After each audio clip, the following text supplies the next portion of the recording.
दोस्तों, क्या आपने कभी सोचा है असली महानता किस में है? क्या यह ऊंचे पद में है, बड़ी दौलत में, या फिर नाम और शोहरत में? आज मैं आपको एक ऐसी कहानी सुनाने जा रहा हूं जो आपके सोचने का नजरिया बदल देगी। बहुत समय पहले रोशनपुर के राजा एक महान विद्वान से मिलने पहुंचे। ने मुस्कुराते हुए पूछा, गुरुदेव, क्या इस दुनिया में कोई ऐसा व्यक्ति है जो सचमुच महान हो लेकिन लोग उसे जानते भी ना हो? विद्वान ने शांत स्वर में उत्तर दिया, महाराज, दुनिया में ऐसे बहुत से लोग हैं जिनकी महानता को हम पहचान भी नहीं पाते। फिर उन्होंने कहा, चलिए मैं आपको उनसे मिलवाता हूं। विद्वान राजा को लेकर गांव की ओर चल पड़े। रास्ते में एक बूढ़ा आदमी पेड़ के नीचे बैठा था। उसके पास एक पानी का घड़ा था और कुछ डबल रोटियां।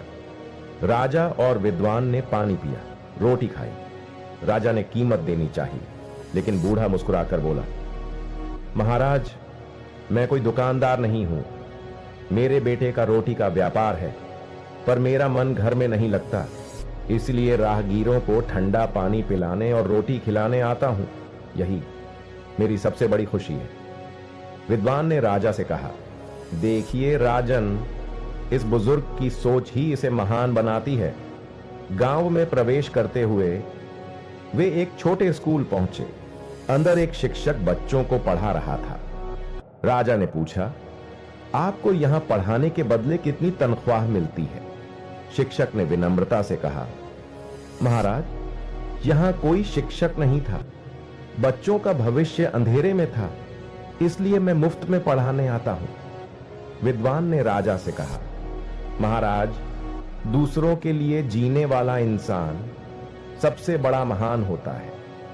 विद्वान ने आगे कहा, महाराज, महानता बड़ी बड़ी बातों में नहीं, बल्कि छोटी छोटी अच्छी सोच और अच्छे कर्मों में छिपी होती है। चाहे किसी का नाम इतिहास में दर्ज न हो, लेकिन अगर उसकी सोच और कर्म इंसानियत के लिए है तो वही असली महान है। इसलिए दोस्तों, जीवन में पद, पैसा, शोहरत ये सब अस्थाई है, लेकिन आपकी अच्छी सोच और दूसरों के लिए किया गया निस्वार्थ काम, यही आपकी असली